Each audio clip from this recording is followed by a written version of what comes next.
Bonjour et bienvenue dans cette nouvelle vidéo. Le sujet, vous le voyez à la fois à l'écran et en titre tout simplement de la vidéo. On va voir un YouTuber, on va passer en revue le business d'un YouTuber qui est honnêtement assez connu. Thibaut InShape, du coup, je pense que tout le monde le connaît, donc à la fois que ce soit pour la partie fitness ou peut-être même pour la partie entrepreneur, qui est honnêtement beaucoup plus développée que la moyenne. L'idée, c'est pas simplement d'avoir un titre putaclic et d'essayer de creuser, de vous donner quelques chiffres qui pourraient susciter des réactions. L'idée, c'est vraiment de comprendre comment est-ce que lui, il a monté cette partie justement business et en particulier sur la partie vente de produits digitaux. Puisque vous allez le voir, son business model, le sujet de sa chaîne YouTube s'y prête complètement et il l'a très bien exploité. Donc déjà, il faut savoir que à l'origine, il s'est fait connaître par sa chaîne YouTube et encore une fois, c'est de la spéculation, mais on imagine que c'est sa source de revenus principale entre les revenus YouTube et les partenariats, les placements produits, etc. Sur cette chaîne YouTube, pour ceux qui ne connaissent pas l'outil, vous avez ici là une petite capture d'écran. Donc l'outil s'appelle Social Blade. Vous avez la possibilité de consulter donc sur ce site-là les différents revenus, les différents classements un petit peu entre les youtubeurs, je crois également sur des plateformes comme Twitch. Bien entendu, et pour le coup je vous mets vraiment en garde, c'est des choses à prendre vraiment avec des grosses pincettes. J'ai pas mal de doutes sur le fait que ces chiffres soient vraiment précis. Là, vous le voyez, on a une estimation qui est juste ultra large. C'est une fourchette qui est juste démesurée. On estime ses revenus mensuels entre approximativement 5 800 € et 92 000 €. Vous vous en doutez, il y a quand même un certain gap. Et voilà, on pense quand même je pense qu'il arrive quand même à... Je pense que la fourchette est plutôt au niveau des 50-70 000 éventuellement euros par mois que proche des 6-10 000 € par mois. Peu importe. Donc là, c'est pour la partie du coup YouTube. On a également un petit extrait d'article que j'ai retrouvé en fouillant sur internet. J'ai perdu le nom du blog, mais voilà, où à l'origine en 2019, il prétend, du coup, il avait annoncé publiquement qu'il recevait 500 € par mois grâce à YouTube et les différents produits dérivés, les placements, etc. Et aujourd'hui, du coup, il gagnerait autour de 8 000 € par mois, et en 2021, il aurait annoncé 15 000 €. Ça, pour le coup, je pense que c'est des chiffres réalistes et on est sur une estimation qui est quand même très basse. Je pense que avec le nombre d'abonnés, le nombre de vues qu'il fait, il est quand même sur une fourchette beaucoup plus haute. Ensuite, ce qui est intéressant de passer en revue, c'est au niveau de ces différents sites. Alors, il faut savoir qu'il y en a deux. Moi, j'en ai trouvé deux en tout cas. Le premier, c'est thibautinshape.com et le second, c'est inshape-nutrition.com. Ce qui est intéressant, c'est qu'entre les deux, il y a des vases communicants dans le sens où il y a des produits qu'on trouve sur thibautinshape.com qu'on retrouve également sur InShape Nutrition et inversement. Ça, pour le coup, je trouve que c'est intelligent de l'avoir fait. D'un point de vue SEO, est-ce que c'est intéressant ? Ça, pour le coup, j'ai des doutes parce que sur certains produits, si on fait pas un travail sur la fiche produit, peut-être même sur le nom produit, il peut y avoir de la duplication de contenu. On voit que le site thibautinshape.com, c'est celui qui est clairement favorisé, hein.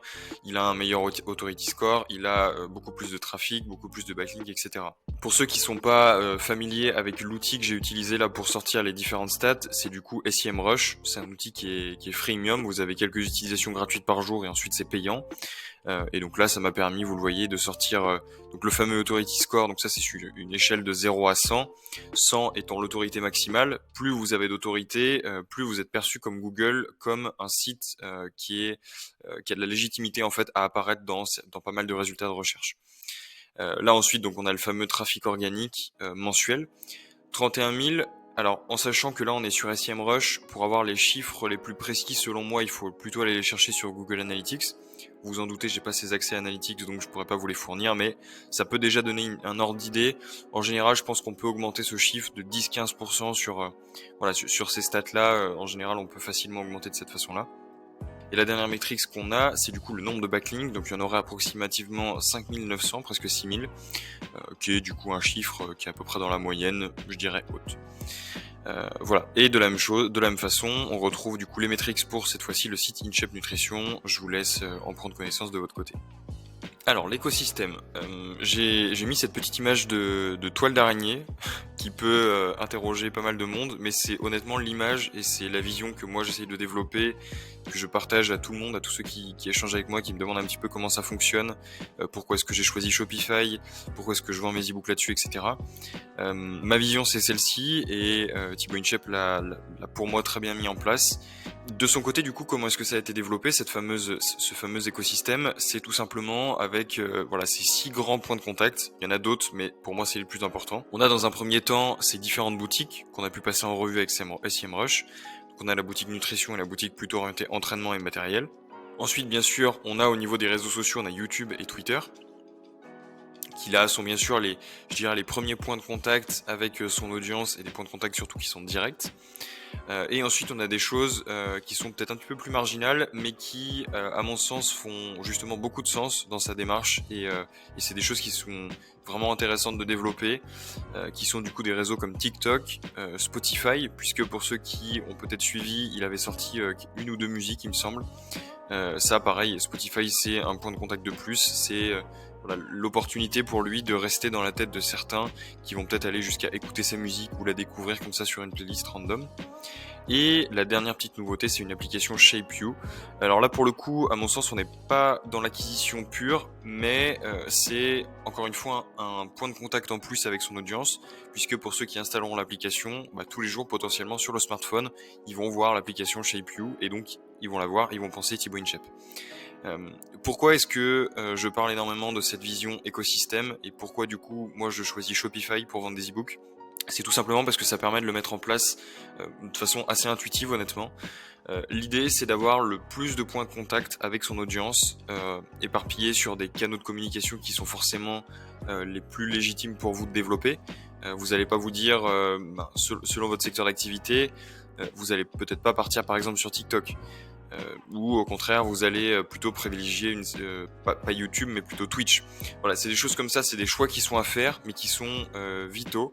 Vous pouvez pas vous limiter à simplement une boutique et dire je fais un petit peu de pub, à la limite je fais aussi un petit peu de SEO, et ça se limite à ça. C'est vraiment, et de la même façon vous pouvez pas vous limiter à juste un site plus des réseaux sociaux.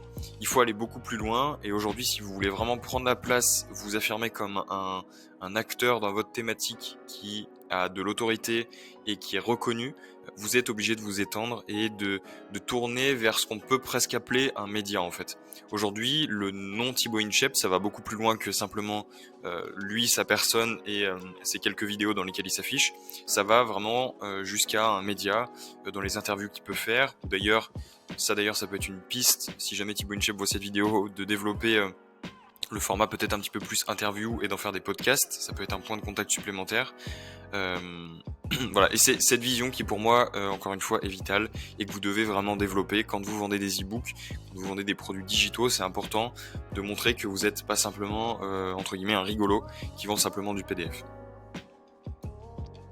Si on continue d'aller un petit peu plus dans le détail de la façon dont il a construit son site et en particulier ses offres, moi je l'ai appelé Phygital, vous en doutez, simplement pour le mix de physique et digital. C'est pour moi la meilleure combinaison qu'il puisse y avoir, c'est-à-dire de à la fois vendre son e-book au format PDF, du coup numérique, et également de le proposer au format papier. Pas forcément dans la même offre, parce que ça pour le coup c'est pas ultra pertinent pour le client, mais de le dissocier et de pouvoir dire à des clients, si vous préférez suivre vos entraînements et lire sur un téléphone, vous pouvez le faire, et c'est moins cher. Et pour ceux qui veulent recevoir un livre papier, qui préfèrent avoir le contact du papier, etc., que ça rassure peut-être plus, vous pouvez le faire aussi. Ça c'est quelque chose que j'ai mis du temps honnêtement à le mettre en place, mais ça faisait vraiment partie des priorités que j'avais, parce que pour moi, il y avait un vrai frein à l'achat pour pas mal de clients, et en particulier pour une audience qui est peut-être un petit peu plus âgée.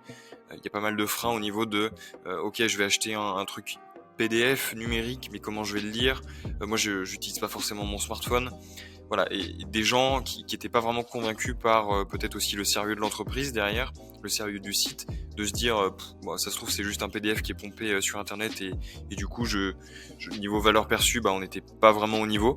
Si on reprend un petit peu du coup au niveau de la construction, l'étape 1 c'est de vendre uniquement des e-books au format PDF. L'étape 2 ça va être de vendre aussi cet e-book, de l'imprimer et de le vendre en format broché, format papier. Et l'étape 3 je dirais, c'est de combiner potentiellement un contenu digital avec un contenu papier qui sera pour moi différent, et un équipement, un appareil, un produit vraiment physique qui n'est en rien un livre. Voilà, ça c'est vraiment le package, je dirais complet, l'offre premium presque, et c'est vraiment comme ça que je vous invite à construire votre site et votre écosystème. Alors, template fiche produit, cette slide, l'idée c'était de vous montrer un petit peu comment est-ce que lui, il maquette, il construit une fiche produit quand il vend des produits digitaux. Vous allez me dire c'est très simple parce que c'est de l'entraînement physique, etc. et c'est pas forcément compliqué de le mettre en avant. Moi, je vous répondrai honnêtement que ça peut se faire dans toutes les thématiques. Vous pouvez vous inspirer de sa construction qui est, pour le coup, très pertinente, qui marche très bien, je pense. Vous avez dans un premier temps donc le gros headline avec, je dirais, la promesse un petit peu du produit, qui là, du coup, en l'occurrence, est programme 90 jours fitness pour les femmes. Et le petit sous-titre avec offrez-vous 12 semaines pour changer votre corps. Ensuite, on a deux extraits de pages à l'intérieur du livre. Ça, c'est vraiment hyper important. Ça pour moi c'est vraiment hyper important de le mettre en avant. Il y a beaucoup trop de gens qui vendent des e-books et qui ont un taux de conversion qui est pas ouf parce que justement ils n'ont pas fait cet effort de montrer voilà, concrètement la mise en page du livre, qu'est-ce que ça donne, est-ce que c'est juste des gros pavés de texte et auquel cas je suis pas hyper convaincu, ou est-ce qu'il y a un vrai soin qui est apporté à la mise en page.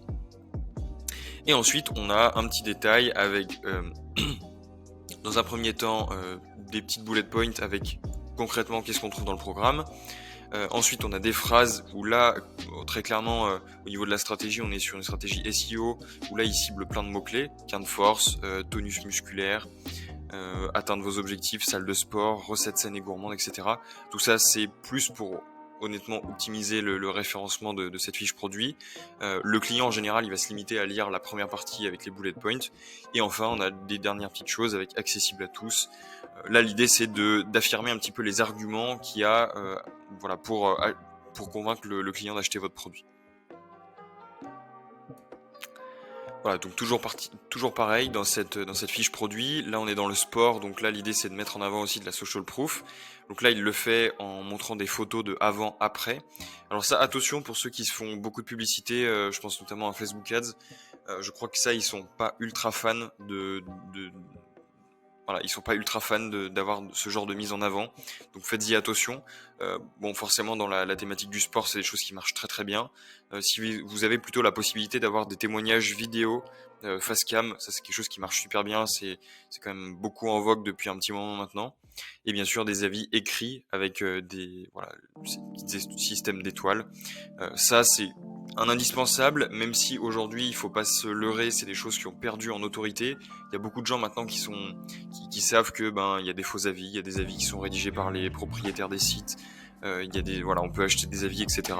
Donc c'est un indispensable, il faut en avoir, il faut les héberger. Maintenant, il faut essayer d'aller plus loin que ça et justement prouver sa légitimité entre guillemets d'une autre façon. Et enfin, la dernière petite chose, c'est en bas de cette fiche produit, on a forcément du cross-selling avec des produits croisés. Ça pour le coup, c'est quelque chose qui, à mon sens, est assez mal fait. C'est vraiment tout en bas de la page. J'ai testé en ajoutant un produit. Il n'y a pas de fenêtre de pop-up qui s'ouvre avec potentiellement on propose d'acheter autre chose. C'est quelque chose que j'ai pu voir sur des sites de cuisine aussi. C'est on clique sur un produit à l'unité et on propose des combinaisons avec par exemple vous souhaitez acheter ce produit là, on vous recommande aussi d'acheter ce produit là qui correspond c'est typiquement le bon exemple du vous voulez acheter ce téléphone, si vous cochez là vous pouvez aussi ajouter la coque avec 10% de réduction, le câble pour les écouteurs, etc. Voilà, l'idée c'est de faire du cross-selling mais vraiment de le faire de façon intelligente. Pas simplement dire je propose un autre produit pour proposer un autre produit. Tout ça c'est des petites choses qui sont intéressantes et encore une fois à mon sens qui sont pas forcément les mieux mises en place sur ces différents sites à Thibaut InShape. Voilà, on arrive du coup au terme de la vidéo. Vous le voyez, c'était vraiment une vidéo très courte, très pratique, où on passe en revue des points clés. Je vous invite vraiment à aller faire un petit tour sur lui, la façon dont il a mis en vente ses différents produits, dont il les market, etc. C'est intéressant de voir aussi que peu importe le niveau, s'il l'a mis en place, s'il le laisse en place, c'est forcément que c'est intéressant et que les revenus qui doivent être générés doivent être vraiment intéressants. Donc n'hésitez pas à vous en inspirer. Il y a plein de bonnes pratiques que j'ai pu partager et relever pendant la vidéo que je vous invite à appliquer de votre côté aussi. Et si cette vidéo vous a plu, bien entendu, je vous laisse vous abonner et liker cette vidéo. À bientôt.